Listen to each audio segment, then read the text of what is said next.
Tu es en train de vivre une période difficile dans ton couple et tu ne sais vraiment à quel sein te vouer, tu ne sais vraiment vers qui te tourner. Et pire encore, la situation que tu vis est tellement euh, difficile que tu ne sais pas comment et à qui, à qui faire confiance et vers quoi te tourner pour pouvoir vraiment trouver le réconfort qu'il te faut. Dans cette vidéo, je vais te donner les mots, je vais te donner les astuces qui vont te permettre de vraiment passer ce moment d'une façon waouh. Si tu es intéressé par le thème, on se voit juste après le générique.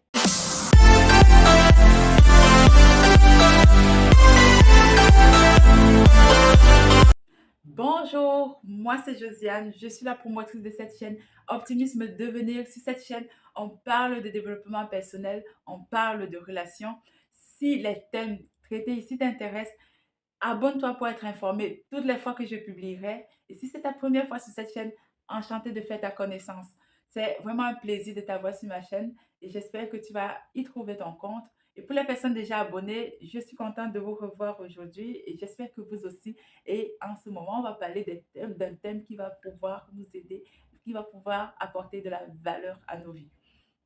Alors, le thème que je vous apporte aujourd'hui, c'est ce thème-là qui parle de ces situations difficiles-là que vous traversez parfois dans votre couple et que vous ne trouvez pas les personnes vers qui vous tournez. Vous ne savez vraiment à qui vous pouvez parler au point où vous vous sentez bien. Et non seulement vous vous sentez bien, mais que cette personne-là ne voit pas mal votre partenaire, que cette personne-là ne vous voit pas non plus mal, ou que cette personne-là n'aille pas à raconter votre histoire à d'autres personnes. Alors, voici ce que je vais vous suggérer. Quand vous êtes dans une période difficile dans votre couple, la première chose que vous devez faire, c'est déjà vous retourner vers la prière.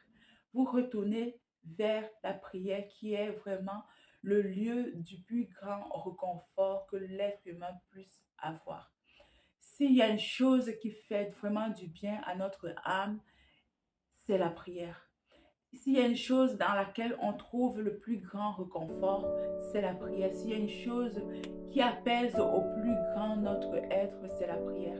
Et donc, je te prie que quand tu es dans ce moment de difficulté, quand tu ne sais pas vers qui te tourner, tourne-toi vers la prière.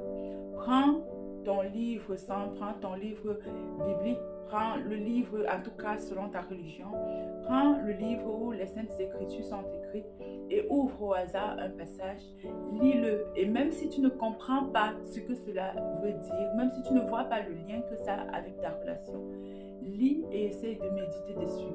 Et même au moment si tu n'arrives pas à vraiment t'ancrer, à vraiment te connecter au texte, ce n'est pas là le problème. Ce n'est pas difficile, ce n'est pas un problème, pardon. Essaye juste de le lire et de remercier le ciel d'avoir accepté que tu puisses vraiment déjà faire cette action de te tourner vers lui. Remercie le ciel pour cela. Crée un moment de gratitude et relie-toi à tous ces moments de gratitude que tu as vécu dans ta vie. Relie-toi à tous ces moments de bien, à tous ces moments chaleureux que tu as vécu dans ton couple et remercie le ciel pour cela. Remercie le ciel pour tout le réconfort que tu as déjà eu et que parfois tu n'as pas été consciente de cela. Et une fois que tu as fait ça, si tu n'arrives pas à trouver d'autres mots pour t'exprimer, arrête-toi là. Arrête-toi et chante un chant joyeux qui peut apporter encore plus de joie, plus de paix à ton âme. Et la deuxième chose que tu vas faire, c'est que cette action, tu vas la continuer pendant des jours et des jours. À la même heure, choisis-toi une heure où tu refais cette action, voire même relis le même passage que tu avais déjà lu pendant plusieurs jours, à la même heure. Tu t'arranges, si tu choisis de le faire tôt le matin, arrange-toi que ce soit quand tu n'as personne qui peut te déranger autour de toi. Arrange-toi que ce soit à une heure où il y a assez de calme et enferme-toi dans le secret comme il est dit dans le livre saint. Mes fidèles me cherchent dans le lieu secret, en secret. Donc mets-toi dans ce lieu-là et relis ton passage, relis-le et essaye de méditer. Et même si encore cette fois-ci tu n'as pas les mots, tu ne trouves pas qu'est-ce que le passage essaye de t'apprendre, c'est pas grave. Recommémore-toi, relis-toi encore à toute la gratitude que tu peux avoir d'avoir accepté, d'avoir permis à ton corps de se lever du lit, de se mettre en action et de se mettre à prier, de se mettre à lire ce passage que tu es en train de lire. Et recommémore-toi tous les moments merveilleux que tu as pu vivre dans ta relation. Fais ceci pendant des jours, voire même pendant une semaine, pendant même un mois. Et tu verras qu'à un moment, tu commenceras à comprendre le passage que tu es en train de lire. Tu verras que de ça, tu vas tirer des leçons. De ça, tu vas tirer des sagesses que tu n'avais pas pu tirer dès le premier moment. Et ça va te donner de la force pour pouvoir aller de l'avant dans ta relation.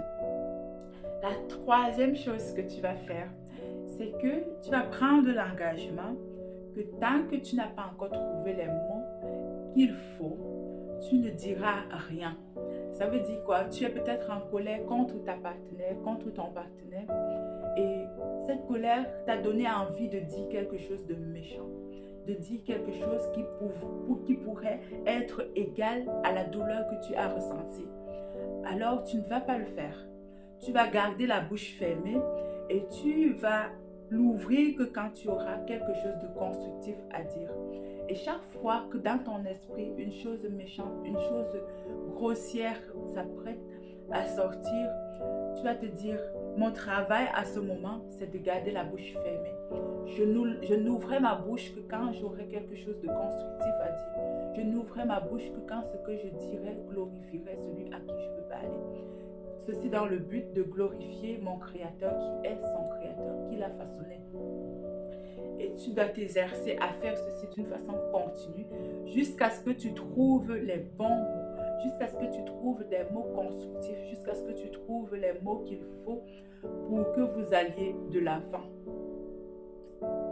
La quatrième chose que je vais te suggérer de faire quand tu es en train de traverser une période difficile dans ta relation, c'est de trouver des moments où tu te retires dans un lieu de culte ou un moment où tu te retires dans un lieu saint en pleine journée pour pouvoir prier, pour pouvoir juste exprimer ce que tu ressens au fond de toi et demander, poser juste la question, que dois-je faire? Sans pour autant attendre une réponse. Donc, pendant des jours, si en un jour tu trouves la réponse, c'est bon. Si tu ne trouves pas, reviens le lendemain, assois-toi et dis, voici, je traverse cette période, je ne sais vraiment quoi faire, je ne sais vers qui me tourner, j'ai vraiment le cœur très lourd, je me sens mal à vivre cela, que dois-je faire? Et tu restes là dans le silence à écouter. Si tu n'écoutes rien, c'est pas grave.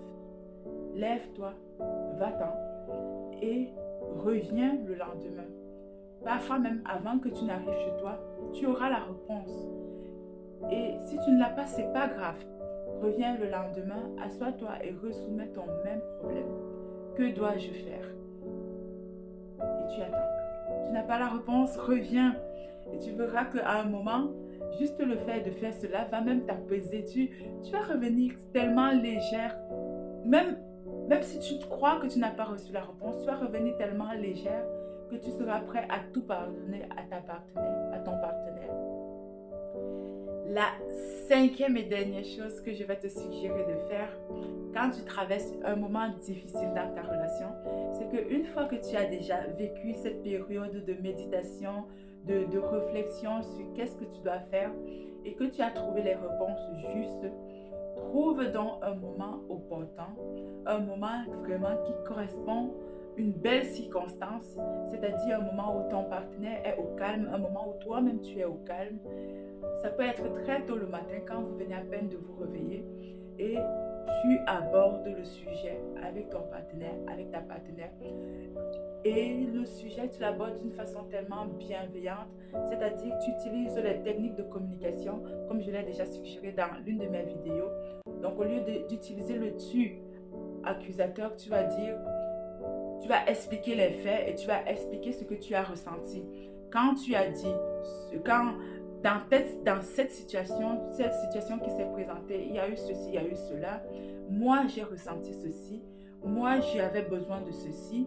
Et tu as plutôt réagi comme ceci. Dorénavant, j'aimerais que ça se passe comme cela. Tu vois? Et je te jure qu'avec cette stratégie de communication, tu vas arriver à quelque chose de meilleur, à quelque chose de waouh. Et ça ne pourra qu'être bienveillant, ça ne pourra qu'être grandiose pour ton couple. Vous allez en sortir plutôt construit. Et je te suggère de mettre la prière au centre de ta relation.